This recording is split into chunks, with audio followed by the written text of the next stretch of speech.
Hello, everyone. Welcome back to the Trading Room. I'm Shane Vernier, and this is the U.S. mid-session brief. Today, we're going to talk a little bit of crude oil. We're going to talk about the Swissy that's trending against an open position right now. It's okay. We're going to go ahead and give it a few more minutes to produce a little bit of positive action. We're also going to look at the Great Britain Pound USD recap, what happened during the overnight on the UK inflation front, which is absolutely huge. And then lastly, we're going to take a look at maybe an Aussie CAD trade coming into view that looks pretty good. And I got a great question about footprint charts. I'm going to look at a time price offering chart for intraday crude oil. And I'm going to sort of maybe try to pique some of your interest. I don't necessarily know if it's a video worth doing or if it's a topic worth covering because it can be relatively advanced. The TPOs can definitely be advanced, but I'm going to go over exactly how I would apply it during the mid-session, probably trading late session WTI crude oil. So good to see everybody back. Dibble, good to see you. Bobby Bob, always a pleasure, guys.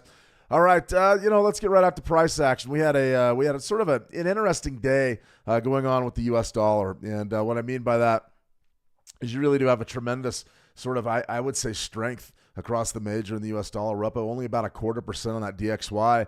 But when I start seeing markets move, and I've already sort of tagged the USD a few times, I'm thinking about getting a little diversification.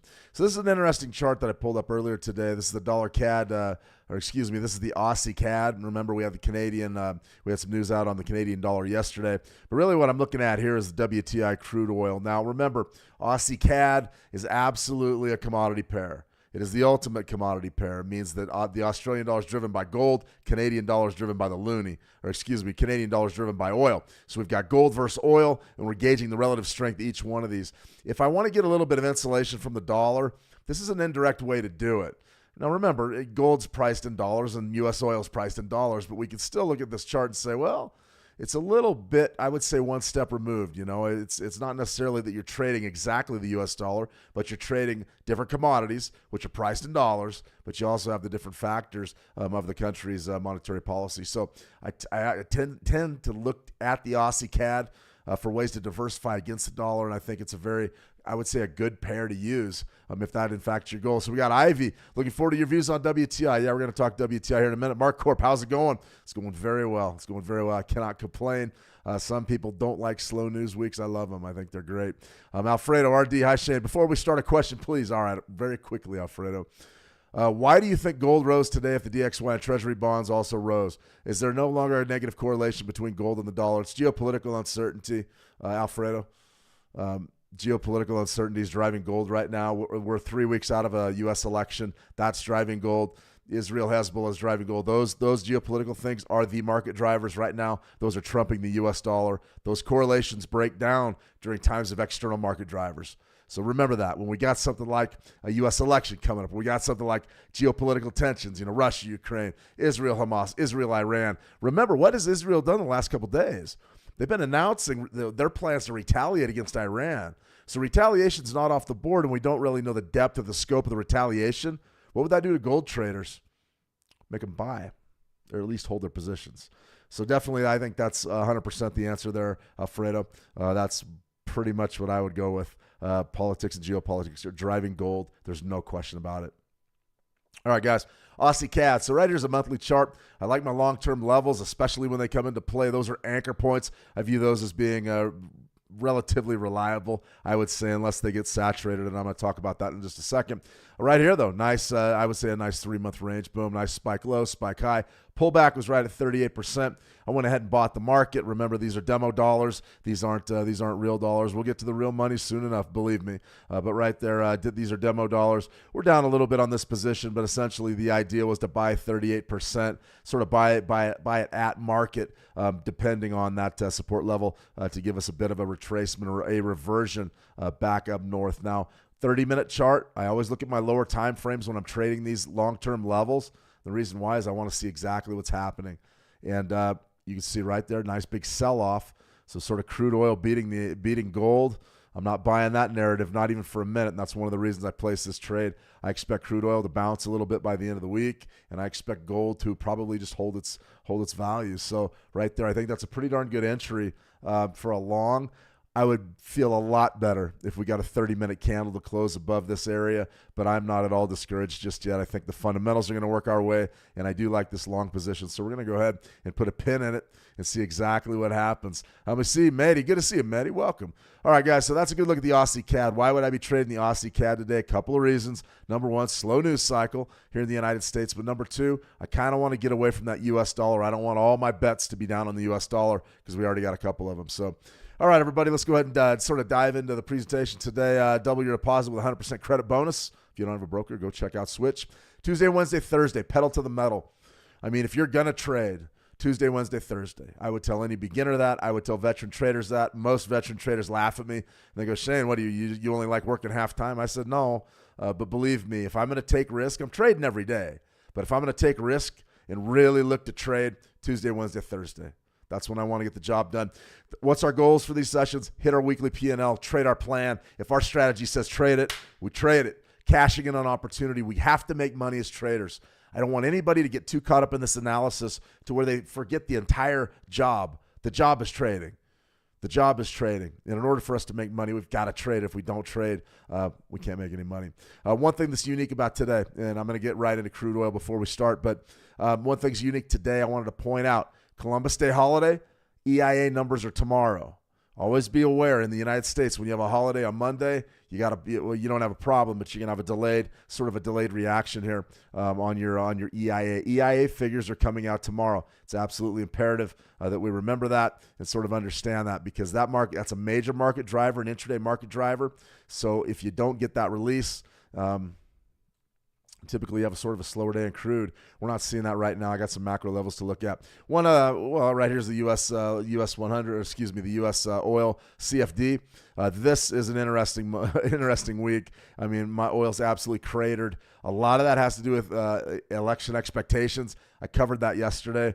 Trump is now pulling ahead in a lot of the polls. They're pulling way ahead in the betting markets. And remember our political correlations with crude oil.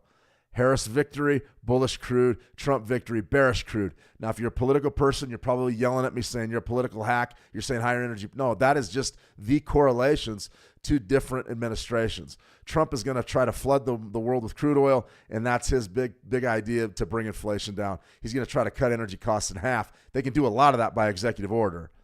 So there's a lot to be said for this election and its impact on WTI crude.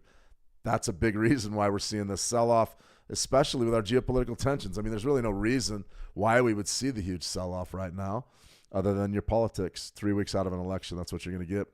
Let's see. I'll take the questions at the end there, Mehdi. Thank you. But U.S. oil weekly, we've come off big. We've broken beneath 71. I'm looking at 68.90 as being my next big buy. That's going to be 78% on the weekly. Yesterday, we sort of pointed out a level that was going to be a retracement, a daily retracement zone that I wanted to sell. I still don't have a problem doing that. Spike high to a spike low, sort of off today's lows.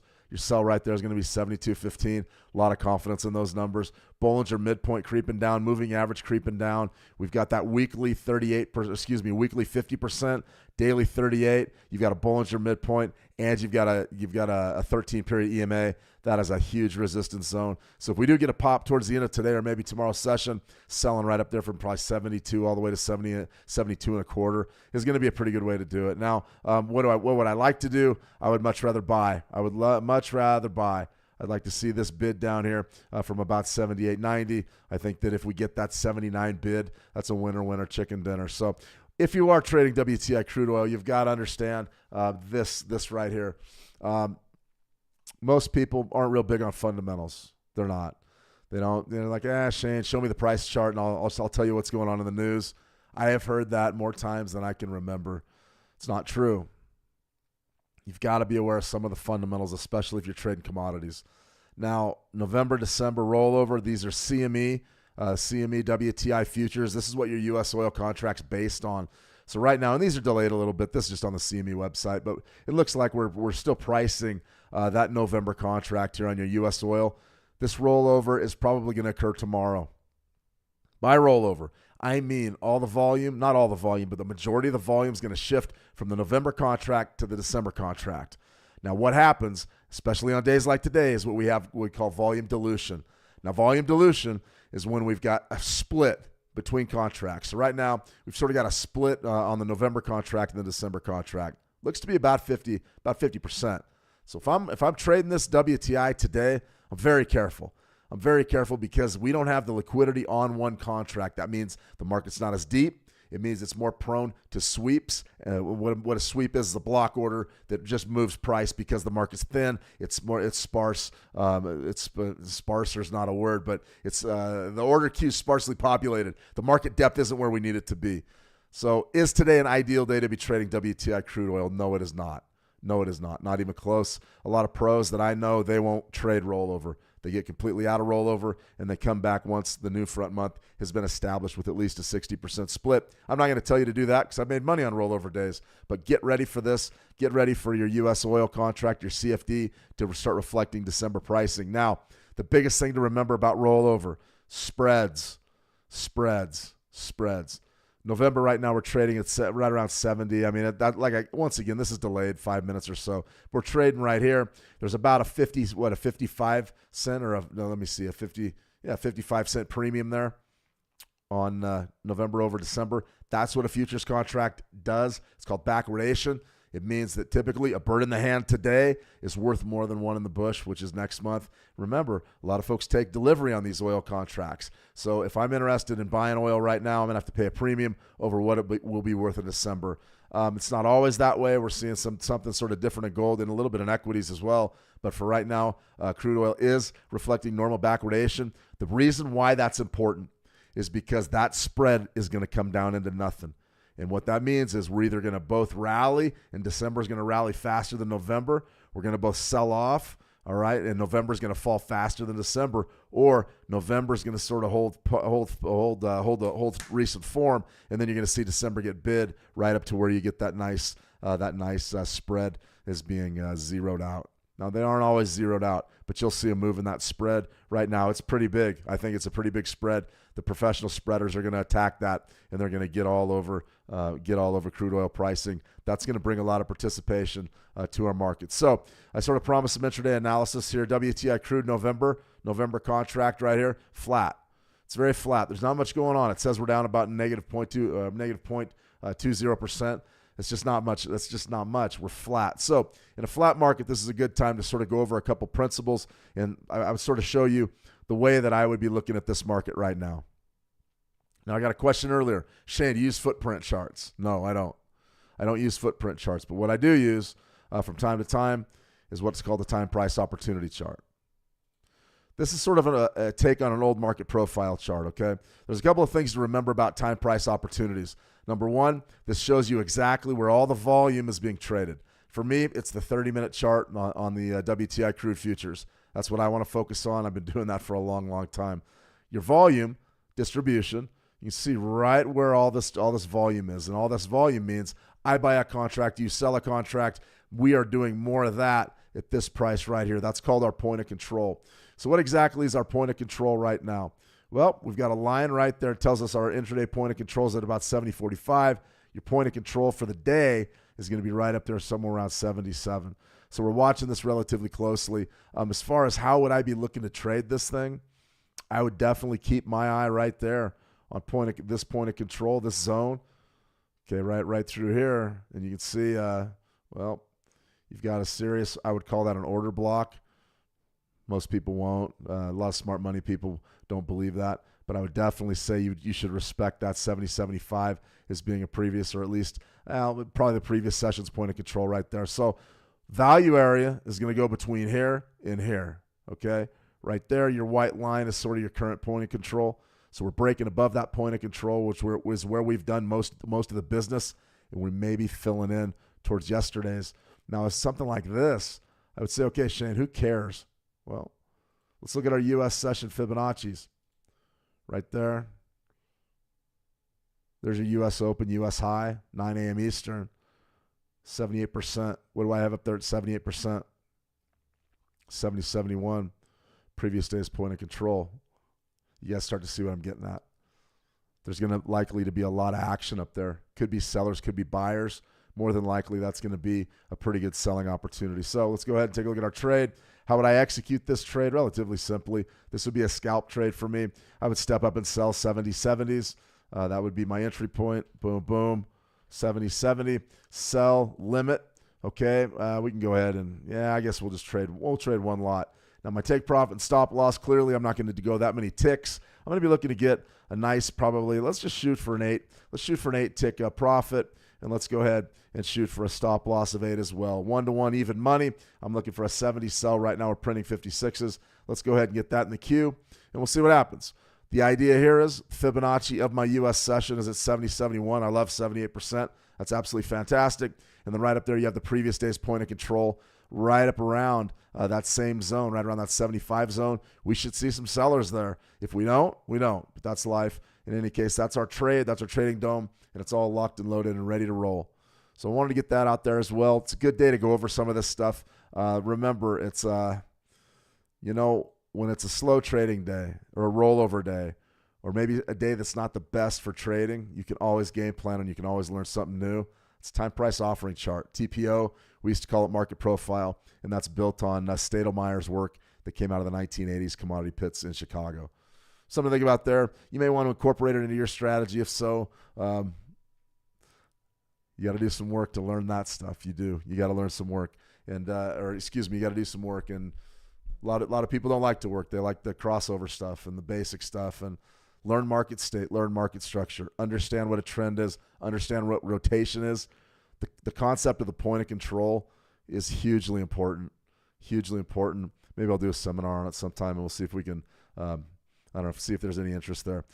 All right, what we do want to talk about though is today. Yesterday was Canadian CPI. Today was UK CPI, and we also had some mortgage rates out during the U.S. pre-markets. We wanted to go ahead and do this trade follow-up here on the Swissy. One of the rules, there's a couple of rules on my streams. Number one, if it makes money, it's the right answer. That's all there is to it. If you look at those TPO charts and go, I don't even care at all about that, that's fine. Don't worry about it. If your moving average strategy makes you money, it's the right answer. But there's also another rule. I'm not going to BS you. We're going to lean into the losing trades here and try to learn something. Now, this trade's not a loser yet, but I don't like the way it's shaping up. I'm still relatively confident we'll have a chance to get out at break even, but I don't like the way that this is going at all because right now, this pair is trending. This pair is trending. Jay Ski absolutely would want to attend a seminar. Well, maybe we'll put something together, do a little market profile stuff. Reminds me of when I was first starting out. That was my first job. I had to read a great big, I was handed a 3-ring binder that had about 500 pages of Stadelmeyer and examples of price. And they said, okay, go study market profile. Come back when you know it. And I said, well, I studied it and I learned it, but it's advanced. Those are advanced concepts. Huge during the pit days, though. Those guys all knew market profile that were trading pits. If you go to some other areas that do some live streams, I've seen guys that still have the time price offering charts up, and it's one of the biggest brokerage firms around. So I always listen. I like the old pit days. In any case, this is an electronic trade right here. U.S. dollar Swissy at market. I still favor the Swiss franc over the U.S. dollar. Why? Geopolitical uncertainty. I would be surprised if the dollar can gain any real ground on the Swissy. But right now we're seeing that pullback, that retracement against what has been a nice daily retracement. Let's see right here. Wait a minute. Okay, we got a live one. All right there. We just got elected at 70. I'm sorry to jump around on you guys. 70. Okay, we got our 5 ticks. Let's go. Pay us off right there. Print 62 and we're out. Print 62. That's 8 ticks. All right, bang. Now that's a trade. That's hot. I like that. That makes me happy. 78% of our daily range lined up with yesterday's point of control. We knew there was volume sitting there. We knew there was interest in there. We just really didn't know if it was buyers or sellers, but we knew we'd get some action. Nailed it. That's 8 ticks. If you're trading 1 unit of WTI crude futures, it's $80. You know, if you're trading 2 units, it's $1.60, 3, 4, and 5. You can get all the way up to $400 or $500 a trade right there. Beautiful. Look what we did. We figured out where the action was, sort of like a footprint chart I was asked about earlier, and then we hit our set, or we brought our Fibonacci retracements in to really nail down our entry. Nailed it. It's good stuff. Now, do we have that luxury on the dollar Swissy? Well, that's the old saying, you can't win them all. We're going to win this one, though. We just got to stick with it. In any case, right here, you can look right where our key levels are. And I had to sell it at market, which is right around 86.27. All right, we wanted to sell it because I did not want to get left out of this trade, and we were already printing my 38%. So let's go right back here. If we sold 27s, we're about 17 pips down right now. That's a long ways for me. I don't like going down that deep. That WTI trade where we didn't take any draw at all, that's what I'm talking about. That's what I want to get accomplished. So if you do look at something like this, you say, all right, we're behind, and we are. 38%, 31's our level. I wanted to shade that right around 27, sell it at market, and use that as sort of a backstop for my trade. Well, this hasn't gone well. Let's go right down to our 30-minute chart.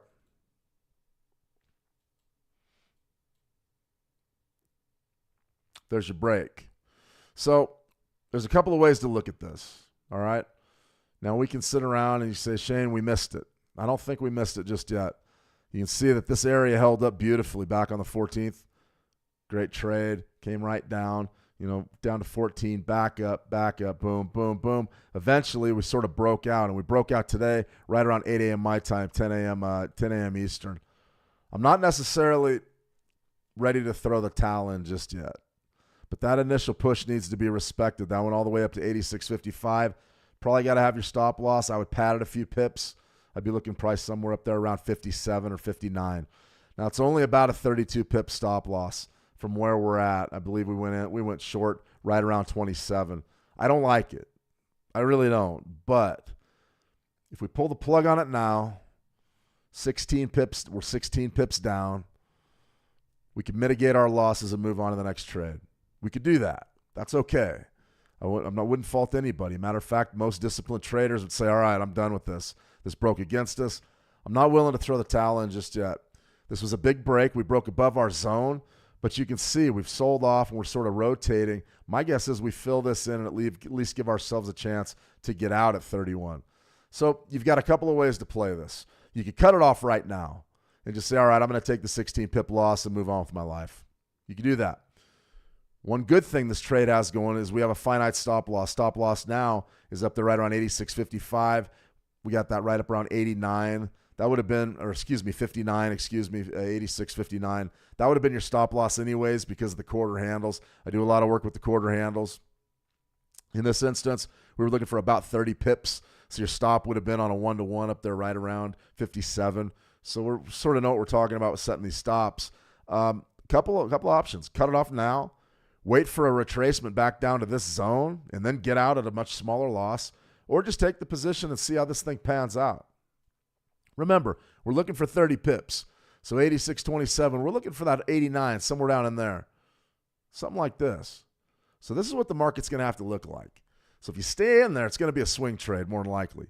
You're going to be going through several overnights if we don't get stopped out today, and we're only about, 15 or 16 pips away. We could easily get stopped out. So that's sort of trade management when you're negative. I understand that a lot of folks would say, okay, just set your stops and your profits and let them run. That is the easiest way to do it. That's the less mentally taxing. It really is. Now, sometimes if you take a big draw like this, we didn't quite get stopped out. And we've come back down and we've cut that loss realistically in half. A lot of folks, I think it was Paul Tudor Jones, that was one of his biggest lessons. He says, listen, if you get into a bad trade, a negative trade, wait just a little bit longer, and oftentimes it gets better. So the idea is here that we can cut our losses. We've cut our maximum draw in half. Could that be a good way forward? Yeah, it could be. And then lastly, maybe we just wait for this thing to pull back down here to break even and get out there, scratch it and move on to the next one. All of them are correct answers. They are. What makes them incorrect is sometimes we let these things run to our stops, and sometimes we cut them off, and sometimes we wait, and then sometimes we cut them off here, and then they goes down and hits our profit target. So pick one and go with it. If you're in the business of, okay, I've got an initial stop, and then we almost ran it, and then we came back down and I cut my stop in half, and you want to get out, do it. Just do it every time. Do it every time. Be consistent. If you just, hey, stop loss down, profit down, entry down, I'm letting this baby roll, then that's okay too. Just stick with it and do it. We've got to figure out a way to get our minds out of the game.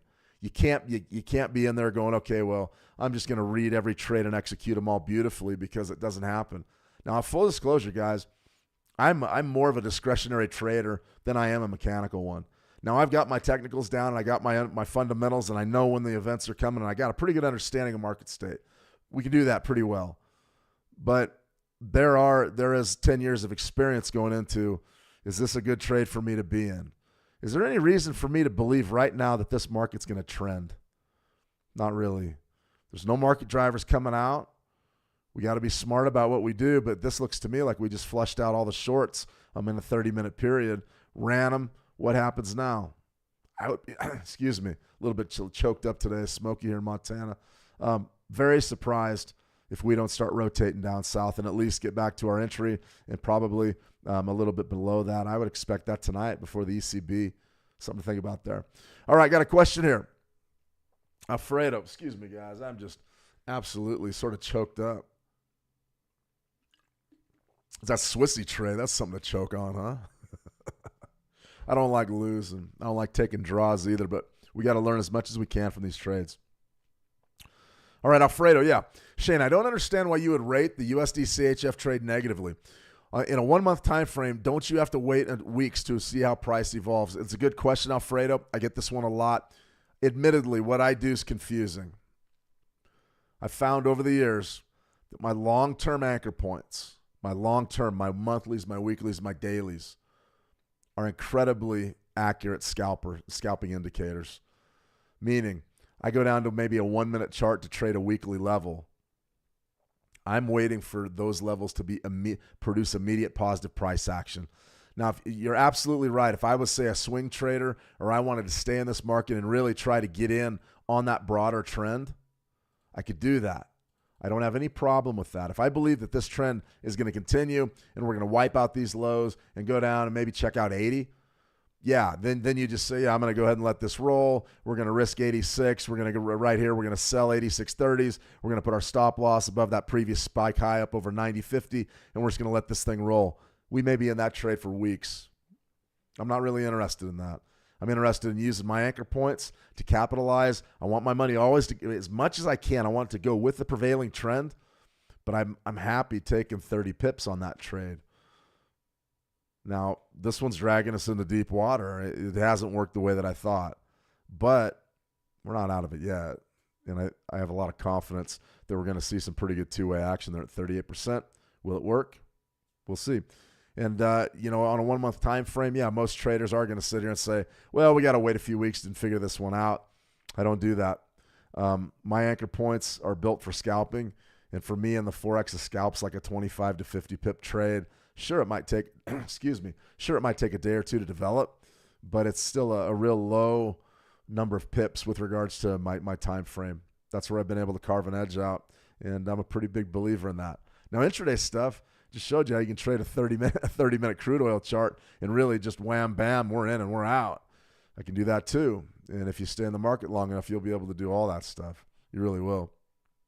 All right. A couple other things we need to go over. One of the reasons why the U.S. dollar is trending higher is because of our interest rate expectations. They've changed. They've changed dramatically. You can see the 30-year mortgage rates bounced up to 6.5%. That's well above the 6.36. But remember, we jumped 25 basis points the week before. We're up about 50 basis points in 2 weeks. That's a major move. That signifies that lending environment, those T-bill yields are up, and that lending environment is getting tighter and tighter and tighter. So we definitely want to keep an eye on those mortgage rates, suggest the stronger dollar may be on the way.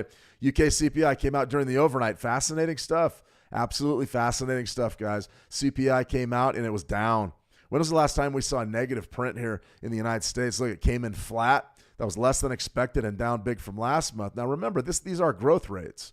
CPI, I mean, this is a growth rate in the UK. We're still growing. The index is still positive, but there's a retracement there. So is the BOE making progress where maybe the United States isn't? We could say that. Maybe holding rates higher longer is the way to go. Interesting stuff, guys. Absolutely interesting stuff. That's a retracement in raw CPI. That's big. That would sort of speak towards potentially, would you get a dovish Great Britain pound or a hawkish one out of that? Definitely have fodder to cut rates. Real question is will the Bank of England? Right here, CPI in the United Kingdom decreased to 340.20 in September from 340.3. Consumer Price Index in the United Kingdom, okay, this was the first real pullback in a few months, but still, you're not at all-time highs, and the UK can say that. The US is still printing all-time high CPI figures.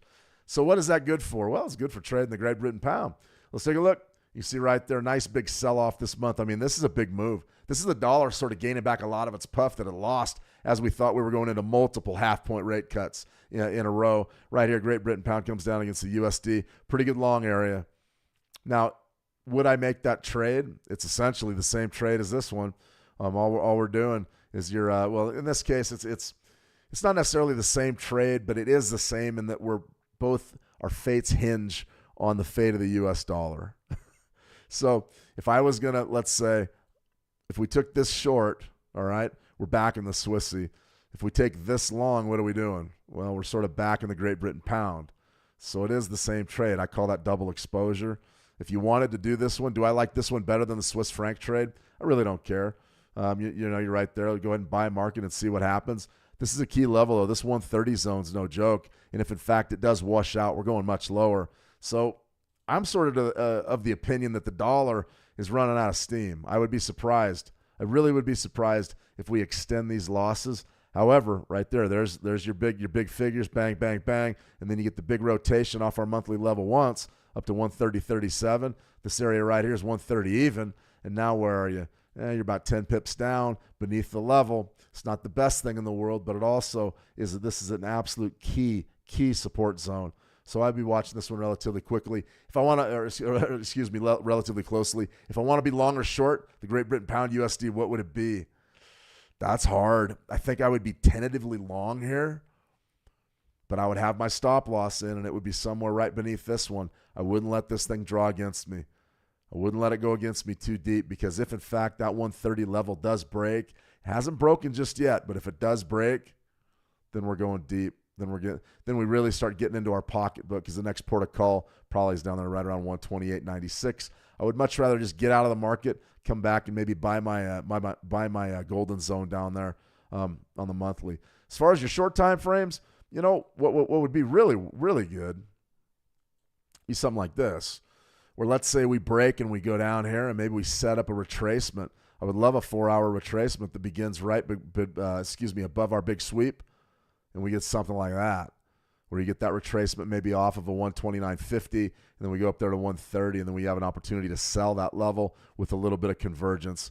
Call that convergence. That's a big part of basing your trade ideas on fractal geometry. It's where those bigger time frames, are also made up of smaller time frames. And you'd love to see those levels really coalesce and converge, say a monthly level and a 4-hour level.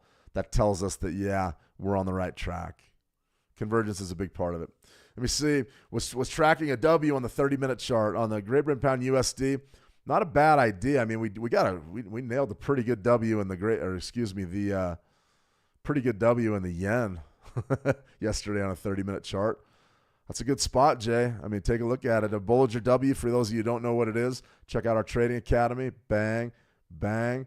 There's your first low right there, right down in that vicinity. Your second low. So what I would say, Jay, is if you get a nice 30-minute candle that breaks, that would be it. And that also sort of lines up real well with our long-term zone, our long-term monthly zone. That's a good spot. Well done. Yeah, you're absolutely right on that. Okay, let's take a look at Great Britain Pound Japanese yen. I mean, you'll notice that if we're talking W's right there, that would be a daily. We just barely missed out that second bottom. You'd have loved to have seen that second bottom in there. Then you could have invested using this one. As far as what I would be really hyper-focused on here with this Great Britain Pound Japanese yen is this is going to be sloppy, and a lot of chartists are going to hate it. But listen, they pay us to make money. They don't pay us to be perfect artists, and I'm not one. I'm a trader. I'm not an artist. Some of you know where I'm going with this.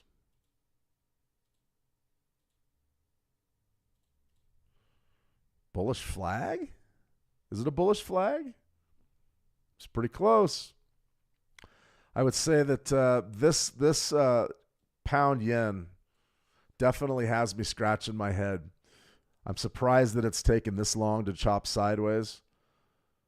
We could be in for a breakout here. Now, as far as where would that be from, I would say a breakout over September's high, 195.97. That would be the key level that I would watch for this type of a pattern. Now, the pattern basically says buy out above that upper trend line. As soon as that upper trend line's broken, buy. Put your stop loss somewhere beneath the lower trend line. We can do that as well. I've had better success over the years using my stop loss down here beneath the pennant itself as opposed to playing real tight. But if you do want to take a look at sort of how the trend lines would look, something like this. Okay. As far as your bottom trend lines, it's going to look something like that. Remember, a trend line is just 2 or more points. So what's happened? Is this violated now? Is this whole pattern blown? I don't think so. I don't think so. That's why I sort of paint with broad strokes. Right there is your bullish directional move on the daily. But even if you wanted to use a channel or something like that, I mean, you certainly could. I don't really use channels, but that's okay. A lot of you do. There's absolutely nothing wrong with using channels. Let me see if I can find the tool. That's how much I use it.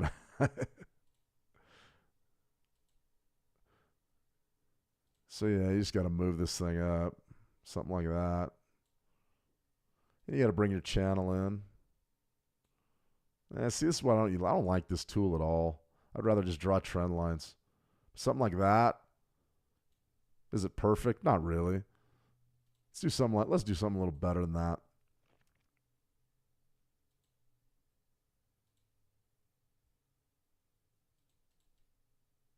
Be your lower trend line, your upper trend line. You could probably draw one in there. For me, the biggest thing that I'm focused on is this compression. This compression right here. Your high right there is 195.97. You've put in a test right there, 195.62. Didn't really go. A lot of sellers up there, 195.50, and then 195.71.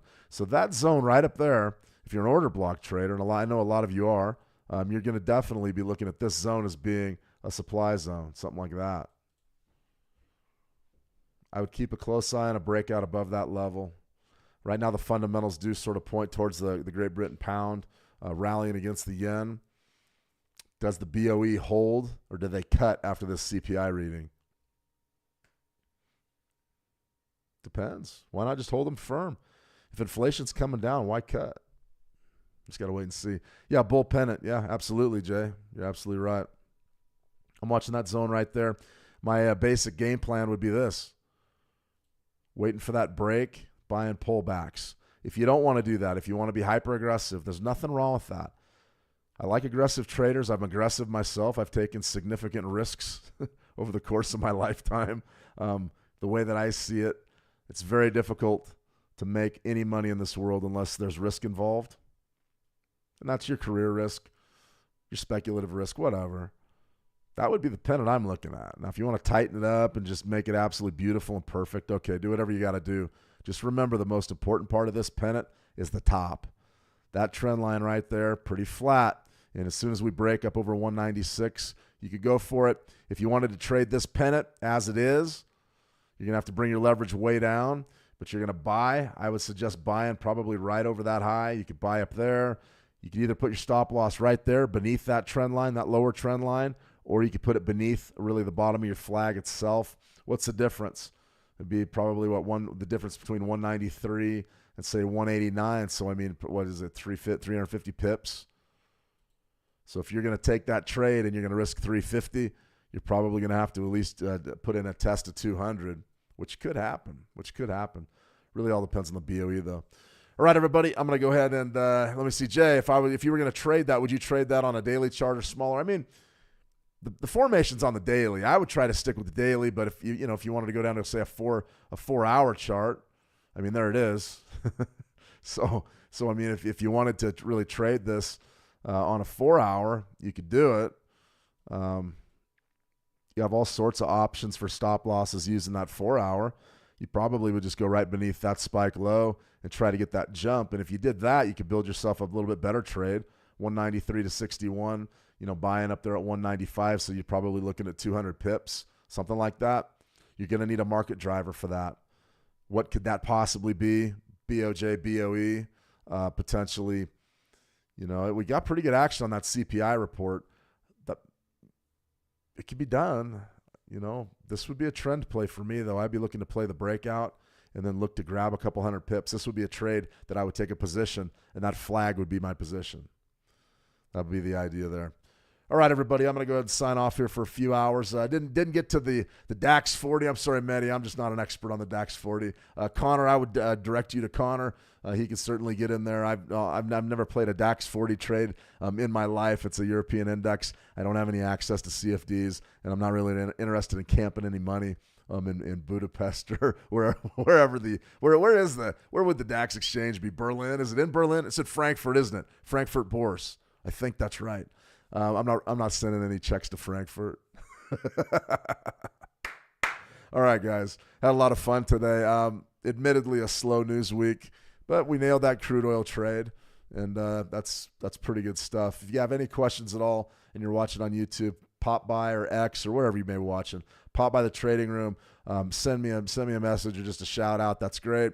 Remember, if you go to the trading room, click on the coaches and follow us. You're going to get our trade ideas that are going to be mailed, two of them emailed to you each and every day. So you got that to look forward to. Although right now that's U.S. dollar, Swiss franc doesn't look too good. We're not dead yet, though. We're not dead yet. All right, everybody, I want to thank you for joining me today. Have a fantastic trading session. Trade the action well, and we'll talk